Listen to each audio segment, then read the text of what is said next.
Oh. Hi guys, welcome to the channel. I'm Kent Tilley. The last video I did was talking about aging parents and talking to them. Now I want to talk about your children. Like I said, most of the people that watch this channel are between 55 and 70. You probably have children in their 20s, 30s, and 40s.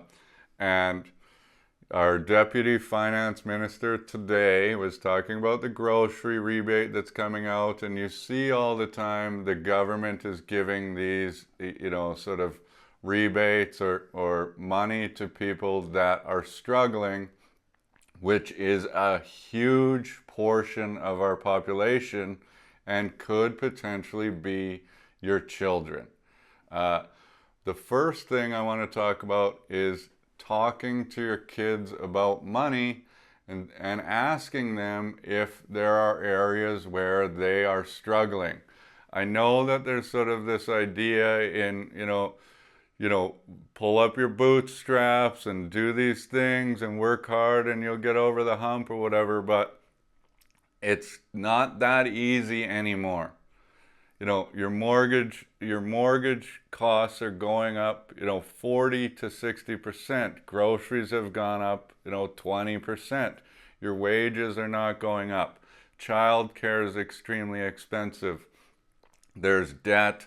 I get it that yes, you say, well, you're spending too much money, but sometimes that just legitimately isn't the case because it costs so much money to live that it's really hard for people in my generation to make ends meet a lot of the time. So my thought is there's tons of money in the boomers' sort of bank accounts that isn't moving.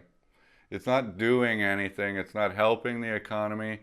And one day, maybe in 20 years, your children are going to get a big inheritance, and then all of a sudden they're going to be on easy street.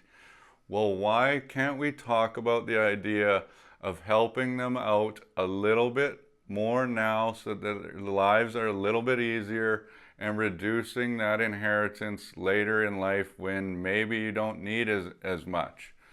And so I know the idea of gifting huge amounts of money or buying a house or paying off debt isn't something that you necessarily love the idea of just making it too easy. So that's fine. But there are ways that you can talk about saying, well, I can maybe help you make it a little bit easier. Maybe that's by saying, okay, you have $10,000 in credit card debt at 20%. Why don't I, give you $10,000 to pay off that credit card at 10%? That's saving $1,000 a year in their pockets. Do they need help with like a child care rebate or something like that? Because child care is so expensive. If you have 2 kids in daycare, I know there's now like less costly, it doesn't cost as much, but used to cost $2,500 or $3,000 to have 2 kids in daycare. Almost doesn't make sense for the lower earning spouse to even work unless they're making like $100,000 a year, because it's only plus $1,000 in their pockets to not spend any time with their kids. Maybe you can help with like an RRSP match. You say, this is going to help your future. If you can save $5,000 a year into your RRSP, we will match that. Or, if you have a ton of money in your non-registered account, that that's going to be taxed in your hands and taxed at time of estate.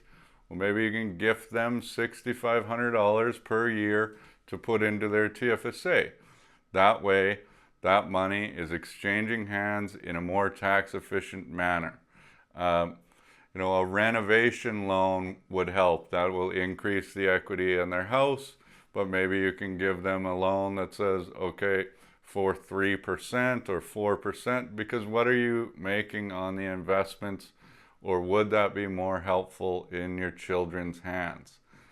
I don't know what these things are, but I think that there should be more conversations about how can we help, or do you need it, or do you want it? and you can build something with your child by having an open and honest and constructive conversation about what can we do to help you now that's not making your life too easy. Because I agree, giving a 20 or 30 or 40-year-old $1 million isn't necessarily a good idea. It's probably not going to drive them to achieve what they wanted to achieve. I always knew I wanted to know if I could make it. So I always thought, you know, if I won the lottery at 25, I wouldn't want to just live off of that, because I wanted to see if I could do it. That's probably not what I would have done. I would have lived pretty well, and it would have been kind of stupid. But I know you don't want to give tons of money to the kids, but I think there are ways that you can help make life a little bit easier for this generation. I think that the government is going to increase the state tax in the years and decades to come. And so it's probably going to keep some money out of Trudeau's dirty hands if you help them now. And it should stimulate the economy, because your kids are going to spend it and you're probably not going to spend it. And so hopefully the government might say, well, we can give people tax breaks if they're taking money out of their RRSP to give it to their children or something. Maybe they'll do that. They probably won't, but I'd love to see something like that. Could help sort of stir the pot of the economy, because there's so much money not moving, and there's so much money that we don't have that we wish we could spend or invest or build our future with, but there's a lot over here.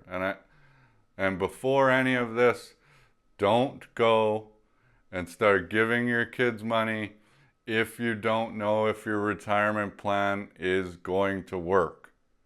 Because I know there are a lot of parents that probably put themselves in trouble by saying, we're going to pay a down payment for our kids, 20% for a $1.5 million house. And that might come back to bite you because you didn't have a good enough retirement plan. And then are they going to help you when you're aging and you're like, I helped buy you a house.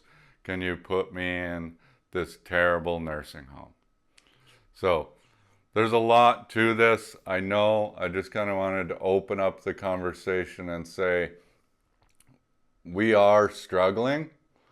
No doubt about it. Not everybody, of course, and I know that there's a lot of seniors that are struggling too. I know how hard it is out there, but we can help each other make it easier. And obviously, I think family is the first place to start, because the government's not going to do it. The big companies aren't going to help out.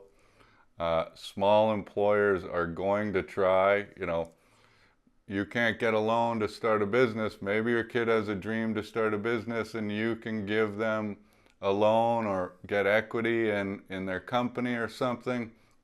That would be also very helpful to a lot of people if they give you a business plan and you're their banker. Who knows? Anyway, just some food for thought. If you watched the whole video, thanks. I know I was just kind of rambling on, but these are the things I think about. So thanks for watching. If you haven't already, please like and subscribe, and we'll see you soon. Cheers.